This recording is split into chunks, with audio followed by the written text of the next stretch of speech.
Galera, hoje é dia de falar mais uma vez sobre o mangá de Shingeki no Kyojin. Depois de mais de um mês do último capítulo ter sido lançado, eu venho aqui hoje para falar sobre trechos da entrevista do Isayama para Besatsu Shonen Magazine, que é onde o mangá de Shingeki no Kyojin a partir de agora era publicado, e esses trechos eles foram vazados, só que a entrevista completa só vai ser publicada mês que vem. Só que já tem algumas coisas interessantes, onde o autor ele fala justamente sobre essa reta final do mangá que eu queria discutir aqui com vocês. Já, hanashi o suru mae ni chotto kiite kudasai. Nihongo o manabitai nara sore de son no jikan wa ima da. これから日本語プレミアムを始めている。このプログラム内容ではアニメや漫画やポップカルチャーなどです。とても楽しい勉強する方法ですよ。はい、お前たちは知りませんでしたが、私も日本語を少しできる。まだ時間があるでも、そのチャンスは無駄にしないで。ほらほら。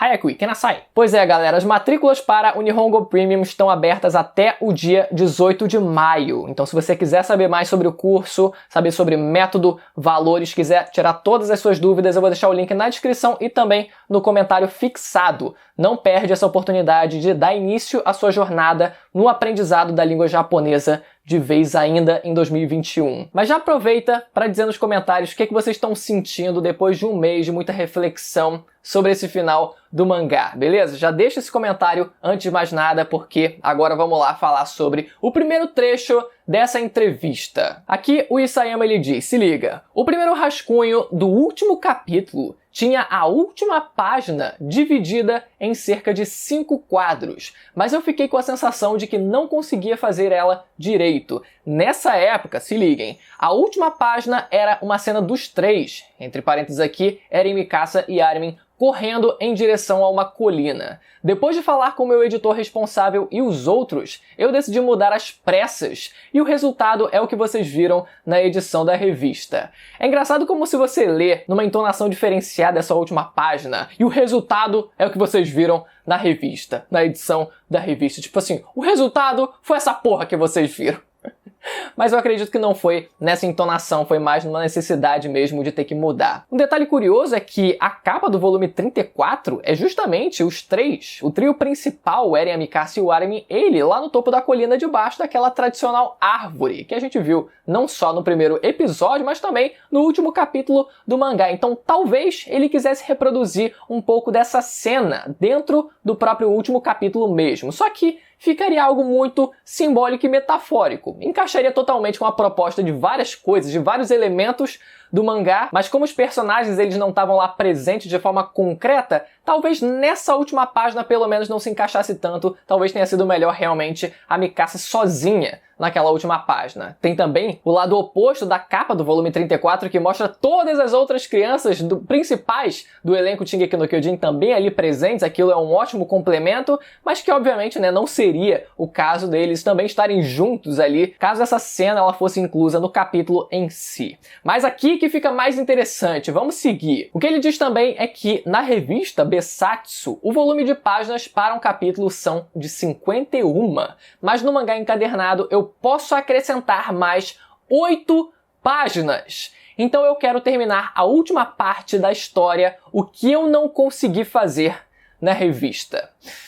E aí que a gente tá, todo mundo na expectativa, e alguns supostos spoilers já estão vazando sobre essas 8 páginas. Algumas coisas parece que estão vazando dessas 8 páginas, que eu particularmente não coloco a mão no fogo para dizer se são verdadeiras ou não. Realmente, para mim, até o momento, são só boatos. Coisas extremamente bizarras envolvendo a Mikasa aí no túmulo do Eren com uma determinada pessoa e com um filho no colo.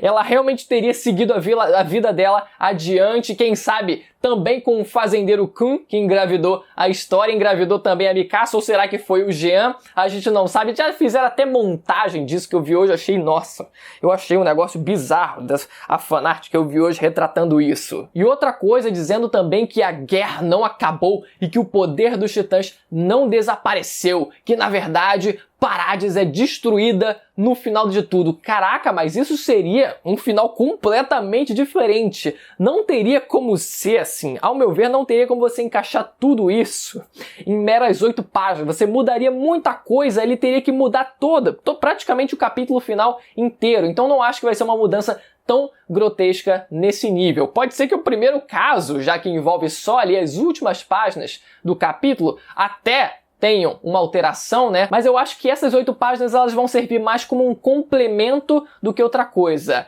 Uma das principais perguntas que as pessoas fizeram era: cadê a Yelena, por exemplo? Se era uma personagem tão importante nessa última saga inteira do final do mangá, né, a partir do começo da 4ª temporada, cadê a resolução da personagem? Onde ela foi parar? Ela fez parte do exército ditatorial de Parades? O que realmente aconteceu? Então alguns detalhes que podem ser acrescentados e que, na minha expectativa, eu gostaria muito que a gente tivesse explicações mais concretas. É o que eu mais senti falta nessa reta final do mangá, além de, claro, algumas decisões que parecem meio duvidosas que eu falei no meu review, que eu vou linkar no final desse vídeo para quem quiser ver. Por exemplo, a Ymir Fritz tendo uma participação um pouco mais ativa nessa reta final da história, né, e não simplesmente desaparecendo. Alguns diálogos que dê alguma explicação um pouco mais concreta pra gente do que diabos estava acontecendo, se os caminhos eles realmente foram extintos, o que dá a entender que realmente foram, mas se realmente foram extintos, alguma coisa em relação ao parasita, explicações sobre o parasita, ao meu ver, seria o primordial. Mas a parte mais polêmica que o Isayama ele entrou nessa entrevista vem agora. Se liga que tem bastante coisa.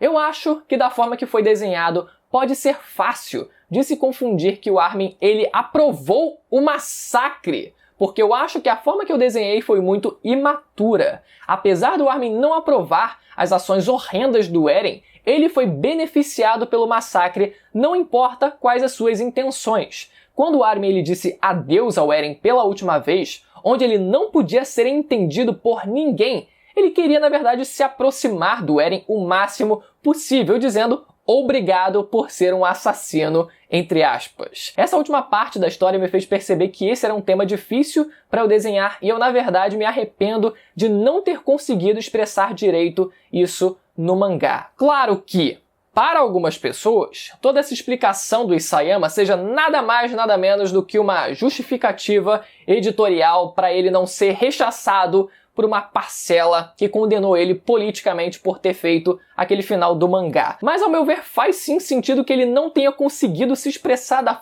melhor forma com aquela fala do Armin, porque deu um pouco a entender de que realmente o Armin estava de acordo ali, né? Por mais que todo o background do personagem fosse contrariar todo esse ato, toda essa ação do Eren, né, todo o genocídio dele, ainda assim aquela fala ficou um pouco confusa, se realmente ele estava de acordo ou estava em desacordo com o Eren, no fim das contas. E outra coisa também, por exemplo, né, um exemplo aqui que eu acabei lembrando, que é sobre também o Armin, né, ele falando lá com os Marleyanos, dizendo: olha, eu não sou o Titã, a gente não se transforma mais em Titã, porque se a gente ainda tivesse o poder dos Titãs, a gente se transformaria. E como a gente não se transformou agora, então a gente não tem o poder dos Titãs. Talvez, se a gente tiver algumas alterações, né, principalmente nesses dois diálogos, justamente envolvendo o Armin, por coincidência, os dois envolvendo ele, esse personagem, pode ser que as coisas elas deem uma suavizada, deem uma melhorada na intenção, né, do Isayama, na justificativa que o Isayama ele quis passar no final dessa história. Mas de forma geral, existe também uma discussão ali sobre a situação de Parades e se o mangá ele glorificou ou não o fato do país ele ter se tornado um regime militar ditatorial, né? Mesmo que tenha também a presença ainda da rainha História, né? Querendo ou não, se transformou num estado ditatorial. E toda a discussão era se aquilo estava sendo glorificado ou não. É claro que superficialmente a gente vê várias pessoas ali, vários personagens, eles de acordo e glorificando a nação de Parades e tal. Mas o que a gente tem que ver, a princípio, é a perspectiva principalmente dos personagens principais, que essa é normalmente a perspectiva das pessoas que estão do lado correto, ou as pessoas mais justas, e em várias vezes o autor ele canaliza o que seria o lado bom da história através desses protagonistas, ou através do grupo principal. Isso chegou a se refletir dentro daquele último capítulo, com personagens mais no background vendo aquela situação toda e não estando feliz com toda aquela situação. Isso é uma forma de você mostrar, cara, isso não é legal. Por mais que todo mundo ali pareça estar feliz e glorificando a nação de Parades, aquilo não parece ser a coisa legal. Não parece ser uma coisa boa. É claro que seria muito mais legal se a gente tivesse visto o grupo da aliança, né? O grupo dos super amigos, eles falando um pouco mais sobre isso, né? Na verdade, a discussão que eles estavam tendo naquele último capítulo foi mais deslocada, tinha mais a ver com a diplomacia entre outros países, né? Embaixadores, etc. Mas, se eles tivessem falado algo sobre isso, sobre a nação de Paradis em si, falando, olha só, realmente, né, não é legal o que tá acontecendo. Só pra ter uma pequena cota ali, tipo, nossa, só pra mostrar o desagrado através do olhar desses personagens que até então foram, no último arco, representados como o exemplo da virtude, como o genocídio errado, temos que pará-lo independente do que vai acontecer com a ilha de Paradis se a gente conseguir parar esse genocídio, eu acho que também seria uma boa forma de você conseguir acrescentar com essas páginas extras que a gente vai ter na versão do Isayama's Cut, que eu gostaria de chamar aqui, né? Do Isayama's Cut, que deve sair no próximo mês. E para completar, o Isayama, ele também diz que depois de 11 anos e meio de trabalho, quando eu terminei o último capítulo, eu realmente pensei que seria capaz de fazer todo mundo feliz, mas acho que estava sendo confiante demais. E ele pede desculpa para aqueles que ficaram desapontados com ele, mas que apoiaram até o fim. Galera, o negócio é o seguinte, eu pretendo fazer um vídeo aqui no canal também falando sobre essa versão final do mangá de Shingeki no Kyojin quando tiverem lançadas essas páginas extras, mas também estava pensando em fazer um vídeo compilado de algumas coisas que ficaram em aberto ou não no final do mangá de Shingeki no Kyojin. Então, se vocês tiverem alguma sugestão, vocês podem deixar nos comentários que eu vou reunir algumas coisas e pretendo fazer um vídeo compilado discutindo sobre todas essas questões. Então, se você ainda não for inscrito e quiser se inscrever, aproveita para se inscrever e ativar também o sininho para não perder a notificação dos próximos vídeos que saem toda vez aqui no canal. Beleza? Até a próxima. Tchau!